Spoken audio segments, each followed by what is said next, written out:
Ah, Inzoi. When Life by You got cancelled last year, a lot of people clung to this game alongside Paralives to save the world from the pseudo-monopoly that The Sims has had over life simulators. But unfortunately, Inzoi is flopping, like it's completely flopped. The game could be in trouble. People bought in, tried it out, and bounced. It's completely flopped. its release in early access was met with an unglamorous reception, and I admit that when I got the game day one, I was kind of disappointed because it looked good, but after a few hours, I just dropped it. Why?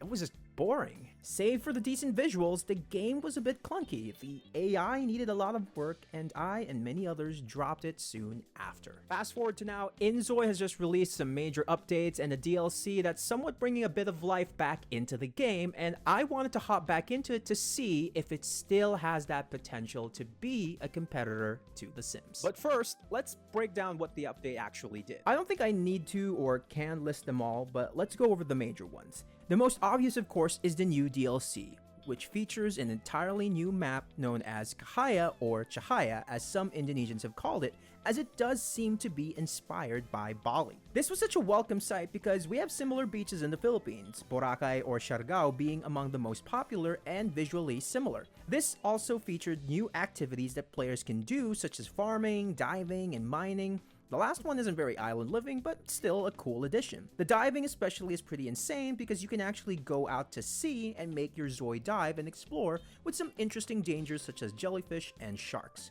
The movement is still limited, but the mere ability to actually swim out to sea and go this far with exploring it is something The Sims would never be able to do, even for one of their paid expansions. You even have the ability to craft some items and sell these in a market stall if you wanted to. And it's not like the selling itself is easy because you actually have to go out and promote that stall to the people around you, or do a little bit of haggling if people are trying to get a bit of a discount. We've got the ability to take loans and insurance against natural disasters, which would really be cool if they continue to flesh that out, as we definitely want more weather dynamics. We also got a ton of improvements for existing features, and I'm glad that we're starting to get a growing catalog of mods as well that add a little bit of spice to the gameplay. Now, with all of this said, the game is still shit.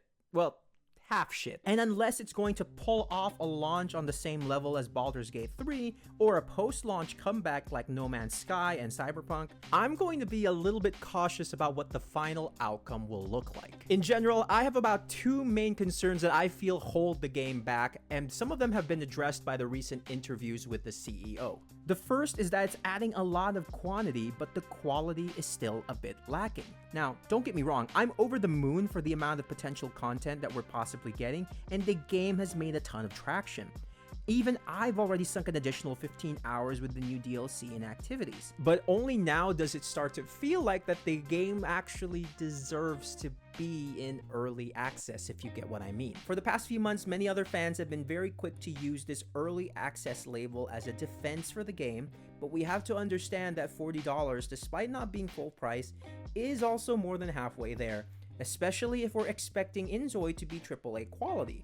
And unless they announce that it'll stay in this price range even at launch, many players will definitely expect that the game is supposed to be in a proportional state to the price. They're also not a small company. This is a 100-person or so studio with a large publisher backing them, so overly defending the game without pointing out its flaws is not only harmful to it mechanically, but also reputationally, as these interactions from very toxic members of the community will only be detrimental to the game's widespread appeal and development. Now, I personally believe that the early access release for the company in March of this year was, ironically, too early. What we could have done is either, number one, going the quantity route where we have these new updates and the DLC present the first time around with the existing bugs and clunkiness. This would have reduced a lot of that initial backlash, but I understand that they probably had to release it in that state for financial or developmental reasons. And to be honest, this reaction would have been expected anyway, as the success rate of early access tends to be low. So players naturally are starting to become more cautious about it. Or number two, they go for quality and narrow the scope, but having what already exists be in a super polished state, where the AI works really intelligently, tasks don't feel as clunky, and the Zoids, albeit having limited behaviors in the beginning, are actually representing those behaviors well. Like, you can start with one city that's fun and dynamic to play in with the promise of getting more in the future alongside additional activities that will add to the complexity. But what I've noticed is that the studio did kind of focus on trying to get as much content out there, and in that rush, a lot of these features feel a little bit unpolished. And after you get over that original kind of excitement from the novelty, you start to feel a bit frustrated with the experience. Farming, for example, is quite tedious despite being a great idea because you can buy seeds that will produce about 4 plants per seed. Now, the problem is that you have to interact with each individual plot of land in order to water or to fertilize. And harvesting becomes 4 times the effort, because if you planted like 5 seeds, that means you have to interact with about 20 different plants just to harvest them all. Now, they can keep this option for people who prefer a more realistic experience, but I feel like for a lot of people, including myself, the option to just click to get everything done might be a lot better.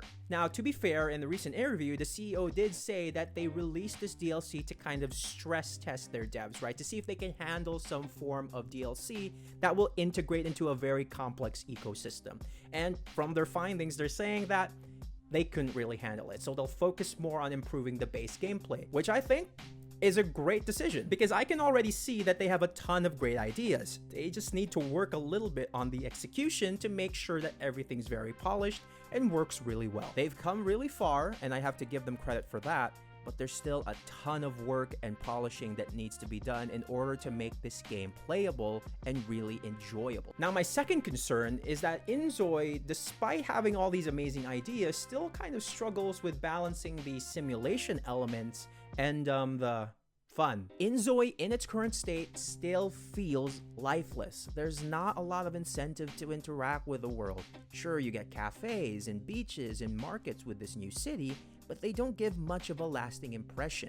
And after a while, once you've settled into a bit of a routine, it doesn't feel all that different of an experience from the other cities anymore.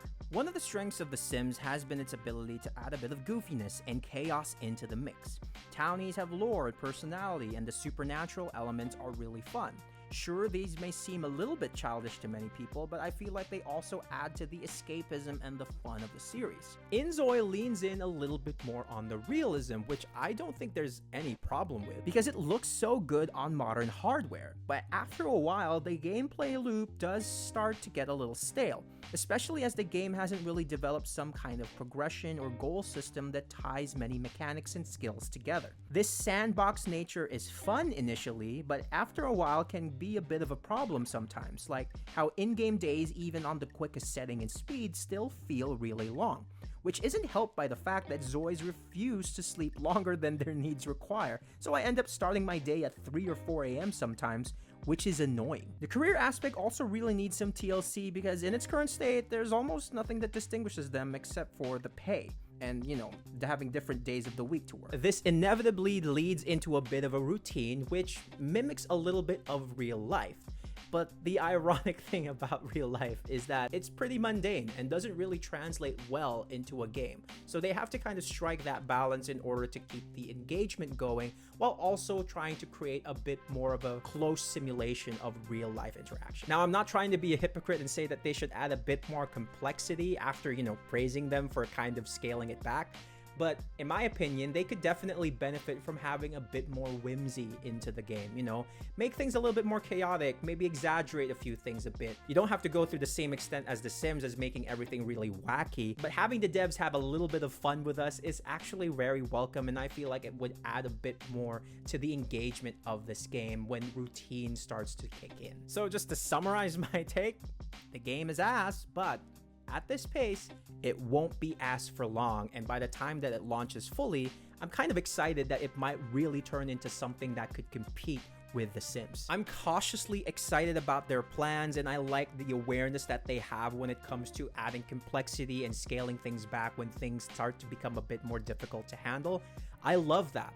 But they have to play their cards right, especially since Paralives is also going to get released later this year. But just from my quick experience of revisiting this game and playing the update, I do feel like there's a lot of potential here. I just think that they need to really execute well, and also they should really start kicking it into high gear, because the more that it goes on and the more that there are still these flaws that exist, the harder it's going to be to convince more people to jump into this, which would make it very difficult for them when it comes to the full launch. But hey, this is just my opinion on it. Do you guys feel like the update justifies the early access now? Do you feel like there's still a lot more work done? Let me know in the comments, and like and subscribe if you like what you see. And if you want to support me, you can also buy me some mint chocolate through the link in the description. Now, I don't want to hear any smack about this. If you think that mint chocolate tastes like toothpaste, you're not brushing your teeth enough. Anyways, this is Sai from Fireplace Gaming. I'll catch you in the next one.